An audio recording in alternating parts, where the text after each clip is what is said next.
नमस्कार दोस्तों, हमारे यूट्यूब चैनल सभ्यसाची में आप सभी का स्वागत है। आज हमारा विषय है भारतीय संविधान। भारतीय संविधान से मैं 3 टॉपिकों को प्रस्तुत कर रहा हूँ। पहला है हमारा अनुच्छेद, दूसरा है अनुसूची और तीसरा है भाग। इन 3 टॉपिकों से अभी तक जितने भी प्रश्न पूछे गए हैं, उन सभी का मैं विश्लेषण करने जा रहा हूँ। तो मैं उन सभी से रिक्वेस्ट कर रहा हूँ जो इस चैनल को नए देख रहे हैं, उनसे रिक्वेस्ट है कि आप हमारे चैनल को सब्सक्राइब कर लें ताकि अन्य नोटिफिकेशन आगे आने वाली आपको मिलते रहेंगे। चलिए स्टार्ट करते हैं। भारतीय संविधान में आरंभ में अनुच्छेदों की संख्या थी 395। अनुच्छेदों की संख्या प्रारंभ में 395 थी, जो अब बढ़कर 450 से भी ज़्यादा हो गई है। मूल संविधान में कितने भाग थे? मूल संविधान में 22 भाग थे। अभी वर्तमान में मूल संविधान में भी 22 ही भाग हैं। वर्तमान में भारतीय संविधान में कितनी अनुसूचियाँ हैं? वर्तमान में 12 अनुसूचियाँ हैं, लेकिन मूल में 8 थी। नए राज्यों का गठन अनुच्छेद 3 के तहत किया गया है या किया जाता है। नागरिकता किस भाग में उल्लेखित है? भाग 2 में। मौलिक अधिकार भाग 3 में उल्लेखित है। प्रशासनिक अधिकरण की स्थापना 323 ए के तहत किया गया। प्रशासनिक अधिकरण की स्थापना 323 अनुच्छेद 323 के ए के अनुसार किया गया। वित्तीय विधेयकों के बारे में विशेष उपबंध किस अनुच्छेद के अंतर्गत किया गया है? अनुच्छेद 117। वित्तीय विधेयकों के संबंध में उपबंध किस अनुच्छेद के तहत है? 117 के तहत। ये सभी प्रश्न पूछे गए हैं विभिन्न एग्जामों में। अखिल भारतीय सेवाओं का प्रावधान किया गया है 312। अनुच्छेद 312 के तहत अखिल भारतीय सेवाओं का प्रावधान किया गया है। आगे हमारा निर्वाचन आयोग का वर्णन है। निर्वाचन आयोग का वर्णन आर्टिकल 324 में है, अनुच्छेद 324 के अंतर्गत किया गया है। सर्वोच्च न्यायालय का वर्णन आर्टिकल 124 के तहत है। आर्टिकल 124 में सर्वोच्च न्यायालय का वर्णन किया गया है। और 214 के तहत राज्यों के उच्च न्यायालय का वर्णन किया गया। आर्टिकल 214 में राज्यों के लिए उच्च न्यायालय का वर्णन किया गया है। महाधिवक्ता का संबंध आर्टिकल 165 से है। महाधिवक्ता का संबंध आर्टिकल 165 से है, लेकिन यही केंद्र के लिए महान्यायवादी का संबंध आर्टिकल सिर्फ 76 से है। आर्टिकल 76 महान्यायवादी का वर्णन किया गया है। हिंदी भाषा के विकास से संबंधित अनुच्छेद है। हिंदी भाषा से संबंधित जो अनुच्छेद हैं 351 में हिंदी भाषा के विकास से संबंधित वर्णन किया गया है 351 में। संघ लोक सेवा आयोग का वर्णन अनुच्छेद 315 में किया गया है। अनुच्छेद 315 में संघ लोक सेवा आयोग से संबंधित वर्णन किया गया है। समान न्याय और निःशुल्क विधिक सहायता का वर्णन अनुच्छेद 39 ए में किया गया। 39 ए में समान न्याय और निःशुल्क विधिक सहायता का वर्णन है। ग्राम पंचायत का गठन ग्राम पंचायत का गठन का वर्णन आर्टिकल 40 में किया गया है। किसमें? आर्टिकल 40 अनुच्छेद 40 में किया गया ग्राम पंचायतों का गठन। समान नागरिक संहिता का वर्णन 44 में है। आर्टिकल 44 अनुच्छेद 44 में। न्यायपालिका से कार्यपालिका का पृथक्करण किया गया है अनुच्छेद 50 के अंतर्गत। अनुच्छेद 50 में न्यायपालिका को और कार्यपालिका से पृथक किया गया है। कृषि एवं पशुपालन का वर्णन किया गया है। कृषि और पशुपालन का वर्णन अनुच्छेद 48 के अंतर्गत किया गया है। लेकिन अगला है हमारा शराबबंदी किया गया है। शराबबंदी जो हमारे बिहार में किया गया है वो आर्टिकल 47 के तहत अनुच्छेद 47 के तहत शराबबंदी। अनुच्छेद 47 में ऐसा प्रावधान है कि राज्य को स्वास्थ्य लोक कल्याण की व्यवस्था करने का उत्तरदायित्व है सरकार, इसलिए 47 के तहत स्वास्थ्य के लिए शराबबंदी का किया गया है आर्टिकल 47 में।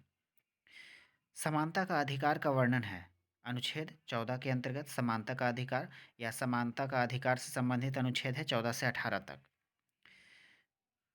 संविधान संशोधन का वर्णन किया गया है 368 अनुच्छेद 368 में संविधान संशोधन का वर्णन मिलता है। मंत्रिपरिषद का उल्लेख किया गया है। मंत्रिपरिषद से संबंधित आर्टिकल जो है 74 है, अनुच्छेद 74। ये मंत्रिपरिषद केंद्रीय मंत्रिपरिषद की बात की जा रही है। नीति निर्देशक तत्व का उल्लेख किया गया है आर्टिकल 36 से 51 में। 36 से 51 में नीति निर्देशक से संबंधित प्रावधान है। अपराधों के लिए दोष सिद्धि के संबंध में संरक्षण अनुच्छेद 20 के तहत किया गया है। अपराधों के लिए दोष सिद्धि के संबंध में संरक्षण अनुच्छेद 20। प्राण एवं दैहिक स्वतंत्रता का संरक्षण अनुच्छेद 21 के तहत किया गया। प्राण एवं दैहिक स्वतंत्रता का संरक्षण अनुच्छेद 21 में। गिरफ्तारी और निरोध से संरक्षण अनुच्छेद 22 में किया गया है। गिरफ्तारी और निरोध से संरक्षण। राष्ट्रपति का निर्वाचन से संबंधित आर्टिकल है 54। राष्ट्रपति का निर्वाचन किया जाता है किस अनुच्छेद के तहत? 54 के तहत। आर्टिकल 54 अनुच्छेद 54 के तहत।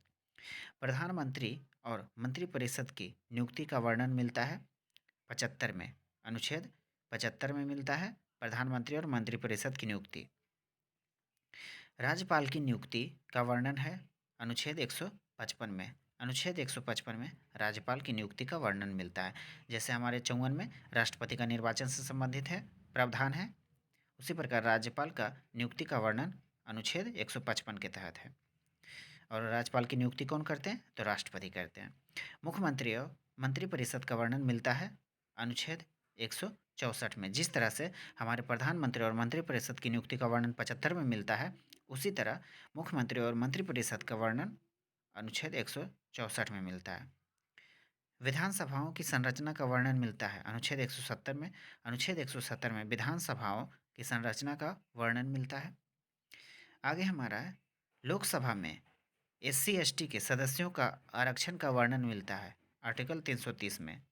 आर्टिकल 330 में लोकसभा में SC/ST के सदस्यों का आरक्षण का वर्णन का प्रावधान किया गया है। ये सभी प्रश्न पूछे गए हैं, उन्हीं से मैंने उठाया है और आपके सामने विश्लेषण कर रहा हूँ। वित्तीय आपात का वर्णन मिलता है वित्तीय आपात 360 में। वित्तीय आपात 360 आर्टिकल के अंतर्गत है। और अगर राष्ट्रीय आपात की बात की जाए तो 352 के अंतर्गत। और अगर राज्यों में राष्ट्रपति शासन की बात की जाए तो 356 के तहत राज्यों में राष्ट्रपति शासन लगाए जाते हैं। आगे हमारा है वित्त आयोग का गठन किया गया। वित्त आयोग का गठन अनुच्छेद 280 के तहत 280 में वित्त आयोग का गठन का प्रावधान है। भारत का नियंत्रक एवं महालेखा परीक्षक अनुच्छेद 148 के तहत भारत का नियंत्रक एवं महालेखा परीक्षक का वर्णन आर्टिकल 148 में मिलता है। आगे हमारा है छुआछूत का अंत। ये सभी को पता है छुआछूत का अंत अनुच्छेद 17 के तहत। आगे हमारा है विधि के समक्ष समानता का अधिकार। विधि के समक्ष समानता का अधिकार अनुच्छेद 14 में वर्णित किया गया है। अनुच्छेद 14 में विधि के समक्ष समानता का अधिकार मतलब सभी को विधि के समक्ष समान अधिकार है। बच्चों के लिए मुक्त तथा अनिवार्य शिक्षा का वर्णन किया गया है आर्टिकल 45 में। ये मौलिक कर्तव्य के अंतर्गत आता है। बच्चों के नीति निर्देशक तत्व के अंतर्गत आता है। बच्चों के लिए मुफ्त तथा अनिवार्य शिक्षा का वर्णन अनुच्छेद 45 में। आगे हमारा है अनुसूची। ये जितने भी अनुच्छेद मैंने बताए आपको, ये सभी किसी न किसी एग्जाम में पूछे जा चुके हैं। अब अनुसूचियों से चर्चा करते हैं जो अभी तक पूछे गए हैं एग्जामों में। भारतीय संविधान में कुल अनुसूचियां हैं 12। भारतीय संविधान में कुल कितने अनुसूचियां हैं? 12। लेकिन मूल संविधान में अनुसूचियों की संख्या 8 थी। बाद में 4 अनुसूचियां धीरे धीरे करके जोड़ी गई हैं। कब कब जोड़ी गई? चलिए आइए चर्चा करते हैं। 9वीं अनुसूची जोड़ी गई प्रथम संविधान संशोधन 1951 के तहत जोड़ा गया था। प्रथम संविधान में 9वीं अनुसूची जोड़ा गया था। फिर हमारा 10वीं अनुसूची। 10वीं अनुसूची जिसमें दल बदल का प्रावधान है और इसको 52वां संविधान संशोधन के तहत जोड़ा गया। 52वां 52वां संविधान संशोधन में 10वीं अनुसूची को जोड़ा गया जिसमें दल बदल का प्रावधान है। 11वीं अनुसूची जोड़ी गई 73वें संविधान संशोधन के तहत। 73वें संविधान संशोधन में 11वीं अनुसूची जोड़ा गया और इसमें पंचायती राज से संबंधित विषयों का वर्णन किया गया है। आगे हमारा 12वीं अनुसूची। 12वीं अनुसूची 74वां संविधान 74 संविधान संशोधन के तहत इसको जोड़ा गया और इसमें नगर पालिका का वर्णन किया गया है। नए राज्यों का गठन से संबंधित अनुसूची है पहली अनुसूची। नए राज्यों से संबंधित अनुसूची कौन सी है? पहली अनुसूची। राज्यसभा में स्थानों का आवंटन मतलब सीटों का आवंटन से संबंधित अनुसूची है चौथी अनुसूची। सीटों से संबंधित अनुसूची कौन सी है राज्यसभा में? चौथी अनुसूची में। अनुसूची 3 में वर्णित किया गया है उच्च पदों पर आसीन या चुने हुए प्रतिनिधियों का शपथ का प्रावधान किया गया है अनुसूची 3 में। अनुसूची 3 में क्या है? शपथ का प्रावधान है। जितने भी उच्च अधिकारी हैं, जैसे राष्ट्रपति, प्रधानमंत्री या ऊँचे-ऊँचे पद पे जितने भी आसीन अधिकारी हैं, उन सभी का शपथ का प्रावधान जो है अनुसूची 3 में वर्णित है। अनुसूची 2 में इन सभी के लिए वेतन का प्रावधान किया गया है अनुसूची 2 में। भाषा का उल्लेख किस अनुसूची में मिलता है? 8 में। भाषा का उल्लेख अनुसूची 8 में मिलता है। सूचियों का उल्लेख किया गया है। जितने भी संघ सूची, संवर्ती सूची, राज्य सूची, ये तीनों सूचियों का वर्णन अनुसूची 7 में किया गया है। आर्थिक योजना का उपबंध मिलता है। आर्थिक योजना का उपबंध संवर्ती सूची में है। आपराधिक मामले उपबंध मिलता है। आपराधिक मामले के उपबंध जो है वो संवर्ती सूची से संबंधित है। जनसंख्या नियंत्रण और परिवार नियोजन का उपबंध मिलता है, ये संवर्ती सूची में है। जनसंख्या नियंत्रण और परिवार नियोजन का उपबंध संवर्ती सूची। सार्वजनिक स्वास्थ्य एवं स्वच्छता किस सूची के अंतर्गत है? राज्य सूची। सार्वजनिक स्वास्थ्य एवं स्वच्छता राज्य सूची के अंतर्गत आता है। आगे हमारा जनगणना का उपबंध मिलता है संघ सूची में। जनगणना का उपबंध संघ सूची में मिलता है या संघ सूची के अंतर्गत आता है जनगणना। शिक्षा को राज्य सूची से हटाकर संवर्ती सूची में जोड़ा गया। 42वें संविधान संशोधन में ऐसा किया गया। शिक्षा को राज्य सूची से हटाकर संवर्ती सूची में डाल दिया गया। पुलिस और सार्वजनिक व्यवस्था का वर्णन मिलता है राज्य सूची में। पुलिस और सार्वजनिक व्यवस्था का वर्णन राज्य सूची के अंतर्गत है। बैंकिंग, बीमा, जनगणना का वर्णन मिलता है संघ सूची में। बैंकिंग, बीमा, जनगणना का वर्णन संघ सूची के अंतर्गत है। रेलवे पुलिस किस सूची का विषय है?